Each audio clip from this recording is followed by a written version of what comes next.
Tyreek Hill is arguably the best wide receiver in the NFL right now. And you don't have to take my word for it, because Stephen A. Smith will tell you for me. He is also a Super Bowl champion, so it's safe to say that football is working out just fine for him. But Tyreek Hill is also really fast. So fast, in fact, that he jumped into a USATF Masters event in the 60-meter dash and ran 6.70 seconds. If you don't know much about the 60, allow me to fill you in. It's fast enough to get him into the USA Indoor Championship meet. And according to the film, he ran that time basically by himself. The only reason he could pull that off is because even though Tyreek Hill is a football player right now, he used to be an incredible talent on the track. When he was back in high school, he ran 20.14 seconds in the 200-meter dash.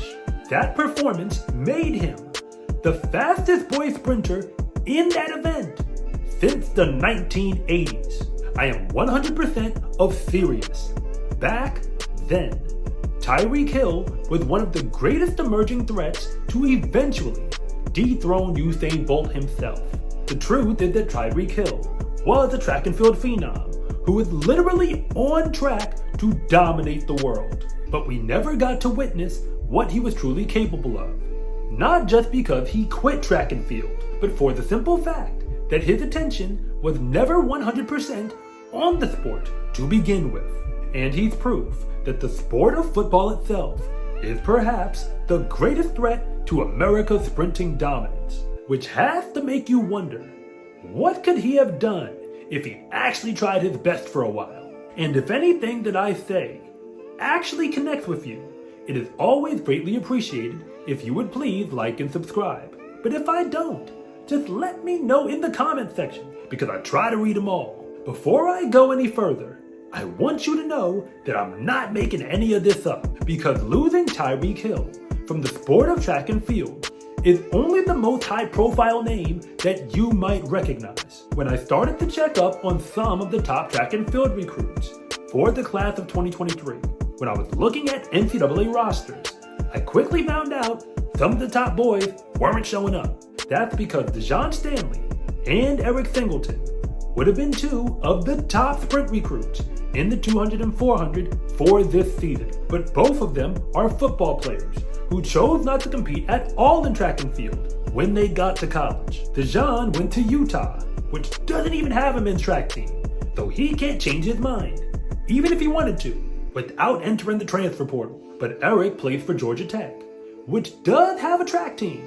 The only problem is he ain't on it. My point is that football players dominate on the track all the time, but they're forced to make a decision when they go to college. Most choose to focus on football exclusively, which I don't blame them for, because that sport is the most popular sport in all of college, and it's where all of the money goes. Track and field, on the other hand, barely has enough scholarships to even give out to 25% of the team, and that's for a program that's fully funded. When I sprinted in college, I witnessed how my teammates, who also played football, were asked to do basically double work.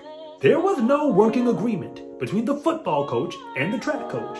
The only thing they agreed upon was that the football players would do 100% of everything that was ever asked of them for the football team.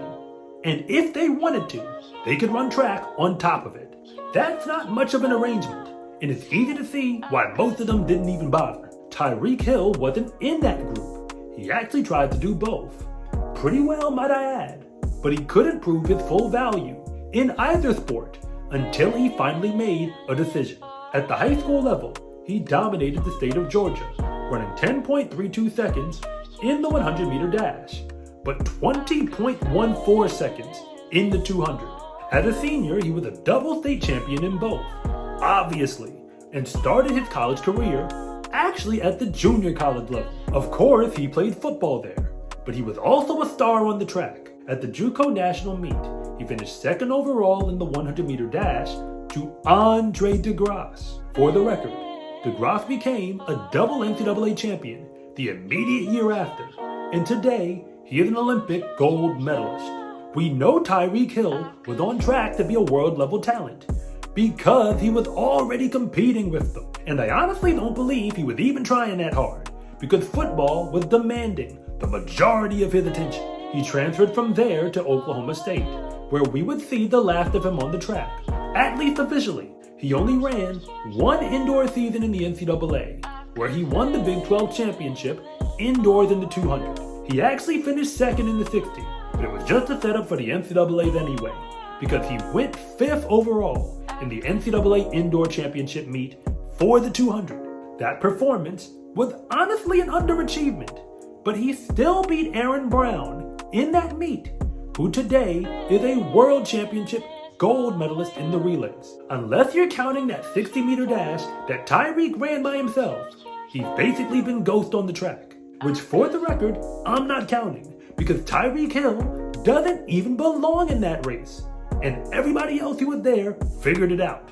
Tyreek Hill had the chance to become one of the greatest sprinters in the world. He was already one of the greatest young sprinters, and by now he'd be competing head-to-head with athletes like Noah Lyles. Tyreek Hill in high school was faster than Kenny Bednarik and Christian Coleman.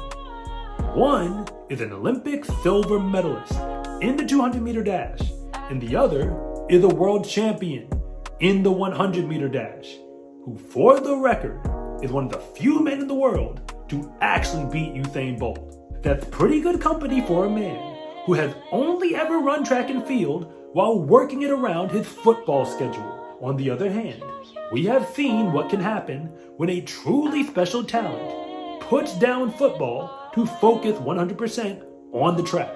Grant Holloway and Arian Knighton both were football players who could have played in FBS, but they turned it down to give the track their full priority.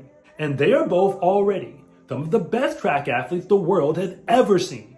Don't get me wrong, I get it.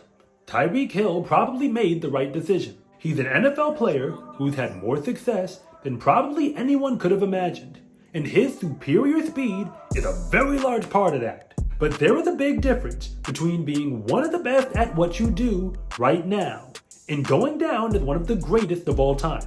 Tyreek Hill is a once-in-a-generation talent who had to make a decision that would change the course of his athletic legacy. Choosing to focus on football wasn't a mistake, but it's time we give him the credit that he deserves, because Tyreek Hill gave up a lot when he chose to leave the track, including the chance to do something that he was honestly born to do. After all, they don't have Olympic medals for football, but all that NFL money is a pretty nice consolation prize. SCA track and field gear is here. Fast is a lifestyle, and what you wear should reflect that. Pick up yours at scarecruiting.com/shop, or use the link in the description below. It's a huge support to me and this channel, so I can continue to make you more content like this. And remember, it is always greatly appreciated if you would please like and subscribe.